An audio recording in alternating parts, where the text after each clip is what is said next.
What's going on YouTube? This is Fish Week Phil, bringing you an update on my Cobalt Aquatics C-Vue 40. Let's take a little closer look. So guys and gals, been having some trouble with the brush algae. As you can see, it's really taken over in the tank there. I typically now would be doing large water changes on here, but I have a leg injury, so I have to stay off my feet as much as possible for the next couple of weeks, and carrying large heavy buckets of water, they're pretty much out. This has happened because in my refugium, my Chaeto was covered by nuisance algae and it pretty much wasn't absorbing light, wasn't able to get to any light. I tried cleaning it off, was not successful. So I removed the Chaeto, but I made a bigger mistake of removing all the nuisance algae that was in the refugium. When I did that, all this brush algae basically took hold of the tank, and it's, as you can see, large and in charge. Got some coralline growing as well, which is nice. But I can't do water changes the way I would like to. So I've actually started using Vibrant. I'm on week 2 of it. And as you can see,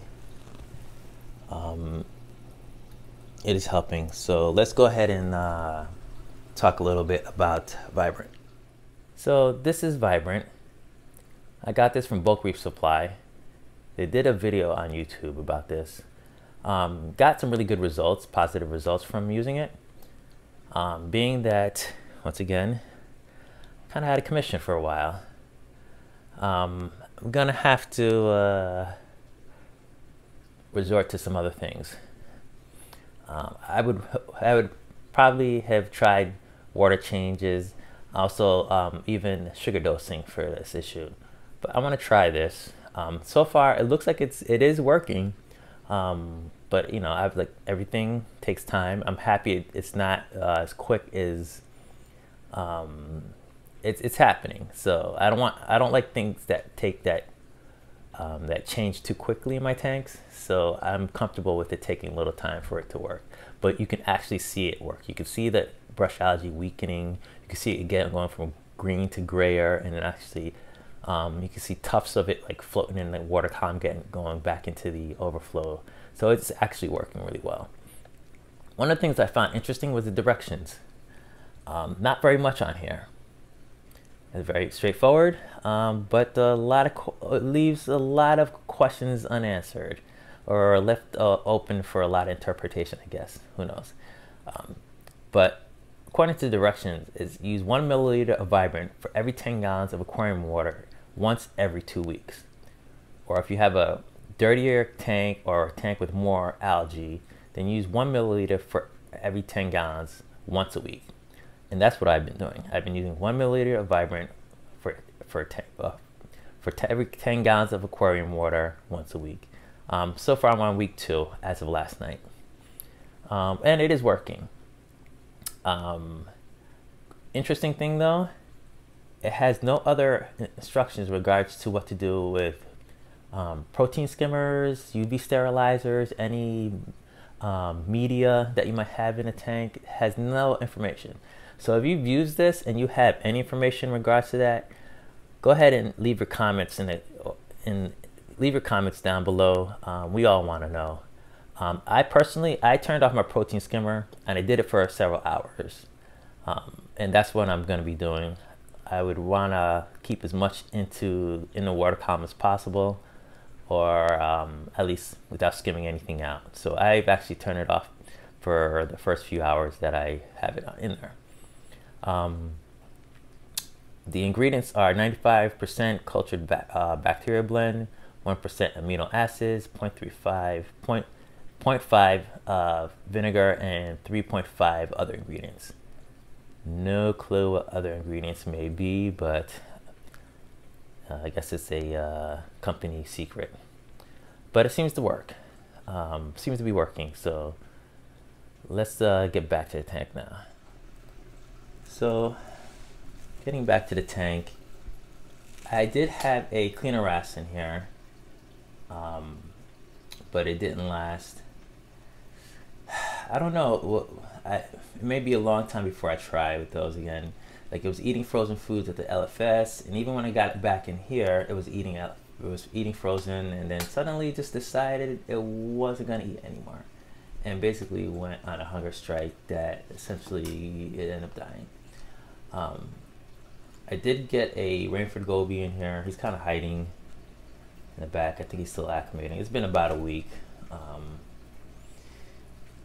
Now, typically you see them like kind of in a gravel, sifting out gravel and stuff like that. But this guy is kind of just, I can tell he's still not comfortable, because he's kind of been hovering around this area here. Every once in a while I see him down there and down in that corner. But the last few weeks, it's mostly, actually the last few days, excuse me, it's mostly around these rocks here. I think he probably found another little hole back in there, which is fine. I just want to make sure he's eating and healthy.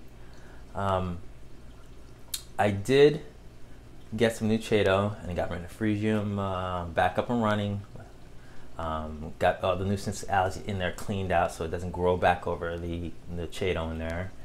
I think what I'm gonna do is keep my eye on that more often and make sure that when I do my water changes, it might be for a while, next time I do a water change, make sure I clean the Chaeto off, make sure there's nothing in terms of the algae on there. And when I mean clean it off, I mean in the dirty water. Right now I'm not really worried. I know maybe some cocoa pods in there or whatever. Right now that's not my concern. I want to make sure that Chaeto is growing. The Fusium is the Chaeto is growing properly and taking care of the nuisance algae, or at least helping maintain it, before I worry about the cocoa pods and everything else. But I just want to give you a couple shots of some of these rocks here, just so that we have something for kind of a reference point for later videos. The other thing I've been kind of thinking about is making some changes to this tank. One is the flow pumps. The current USA pumps, these are the smaller ones, the 660 660 gallons per hour. I think that's a little too small for this tank in terms of length, because I don't think it goes all the way through. And with these returns being just there, I no longer have the spin stream nozzles on those. I think that flow might just be too strong in terms of actually getting across the way. Not that I needed to get all the way across, but I think it just would be nice to have a little bit stronger flow. So I'm looking at what my options are in terms of replacing those at a certain price point. So that's the other thing. My lights, I love the AI primes, but I've been kind of thinking about coverage over my tanks. You can see the spotlights over the top of on the screen there, and I have them kind of high too. So that is probably the space between the top of the water and the bottom of that lens there, the LED lens, is probably good 14 to 16 inches. So I have them mounted pretty high to make sure I cover more area on the tank. But the problem, and I don't run them very high, so this is shallow tank, so I don't really need to run them that high.